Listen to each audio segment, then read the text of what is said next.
Distinguished Chair, His Excellency Mr. Grimson, ladies and gentlemen, good afternoon, everyone.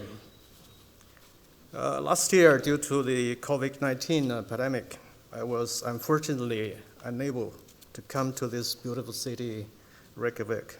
So this year, I'm kind of excited to come back here to exchange views with my old friends and new friends on the Arctic cooperation. I would like to kick off by expressing my heartfelt congratulations on the successful opening of the 9th Arctic Circle Assembly.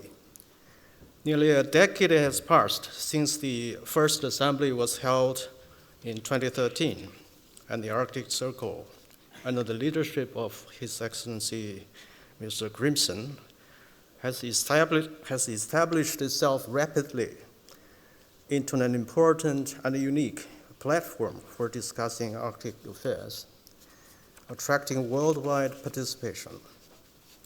China is an old friend to the Arctic Circle.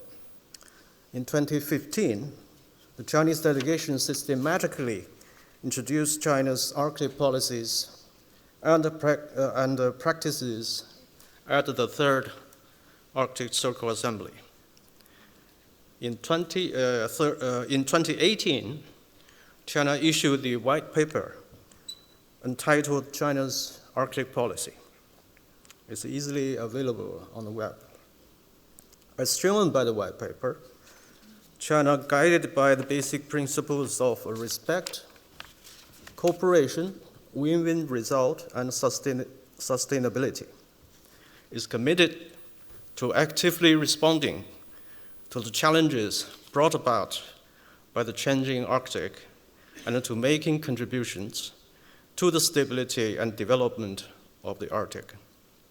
In May 2019, China successfully held the Arctic Circle China Forum in Shanghai, which achieved good result and positive effects on the general public. Ladies and gentlemen, China is an important stakeholder in the Arctic affairs. Trans-regional and global issues in the Arctic, such as climate change, environment, scientific research, sustainable development, and utilization of shipping routes, are closely related to the interests of non-Arctic states, including China.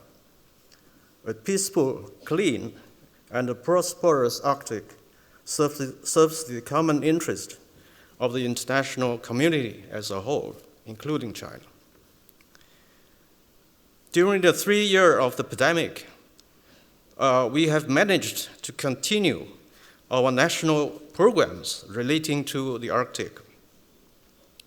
Specifically, let me point to a number of areas where China has made progress in these years.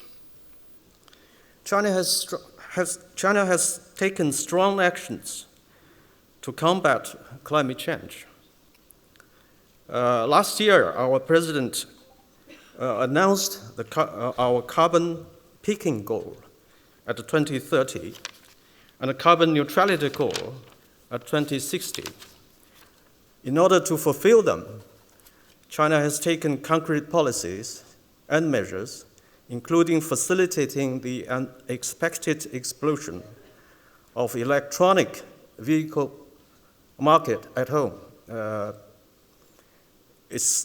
Chinese electronic vehicles are now exporting to other countries. From 2012 to 2021, China's carbon dioxide emission per unit of GDP has reduced by 34.4%.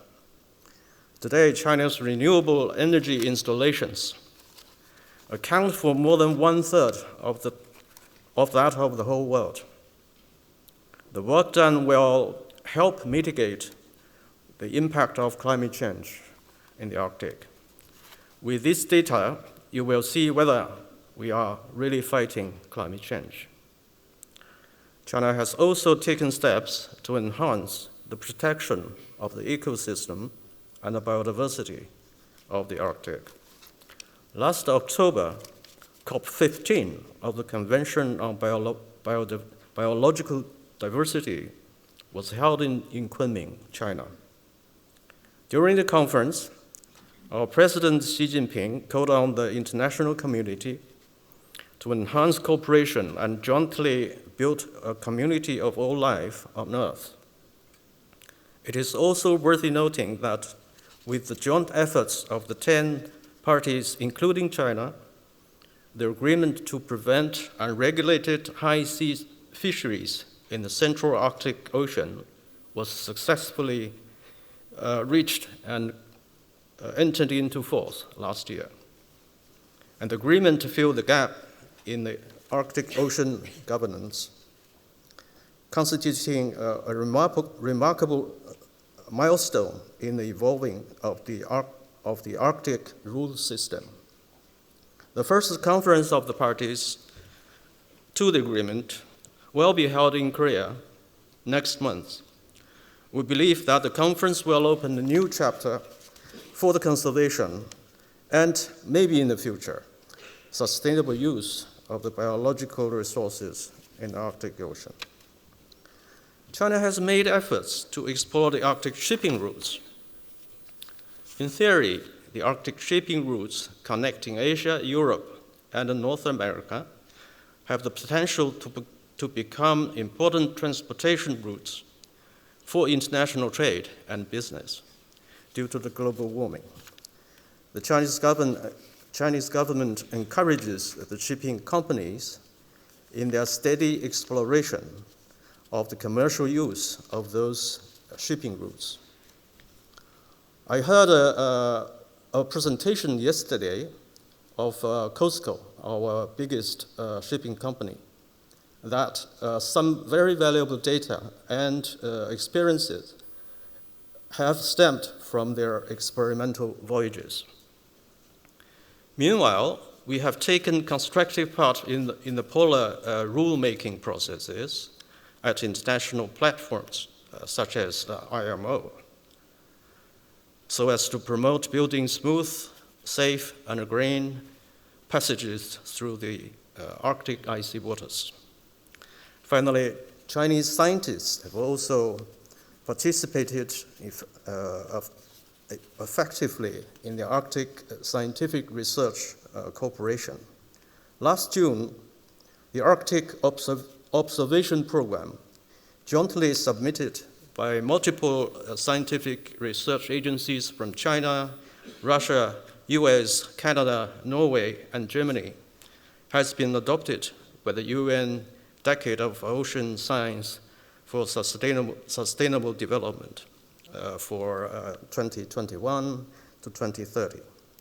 Besides, Chinese scientists have also been working with their colleagues from Russia, US, Finland, and Norway, etc., to boost practical cooperation in areas like permafrost, black carbon, and meteorological observation. Ladies and gentlemen, the whole world has been affected by the pandemic for about 3 years, which brought lots of inconvenience and losses to us. Meanwhile, it has also reminded us that in many aspects, we are still weak and vulnerable. It is particularly so when we take an outlook from here, from Arctic. We should enhance our joint efforts to respond effectively to the weakness and vulnerability. We must inject a new impetus to the Arctic governance in the post-pandemic era. As the Arctic situation keeps evolving, its uncertainty and instability are emerging large. Against this backdrop, I would like to share with you the following observations. First, peace and stability are the utmost prerequisite for everything in the Arctic. While its unique geographical and natural conditions, the Arctic should remain to be a region of low tension, high cooperation, as it long used to be. Such a status is in the common interest of all countries, no matter Arctic or non-Arctic. Second, sustainable development in the Arctic remains to be a long-term task. There are 4 million people, including around 2 million indigenous people, living in the region. Like other peoples in other places, their long-term needs for livelihood and development remain to be addressed. Protection of the Arctic, peaceful and prosperous lives of the people here will remain to be the ultimate goal for the Arctic governance. Third, based on the foregoing, to continue and strengthen international cooperation in the Arctic is a logical conclusion. Geopolitical competition and confrontation should not impede or interrupt international cooperation in the Arctic. China hopes that the related multilateral cooperative institutions and mechanisms could resume operation soon, and people could set up or restore dialogues and cooperation and reactivate the programs already in their place. The Arctic we cannot afford long-lasting pause or suspension or paralysis, whatever you call it, of international cooperation in the Arctic. This is a clear and strong message I heard in the 3 days in Reykjavik. I definitely will take this home and share it with my colleagues working for the Arctic. Thank you very much.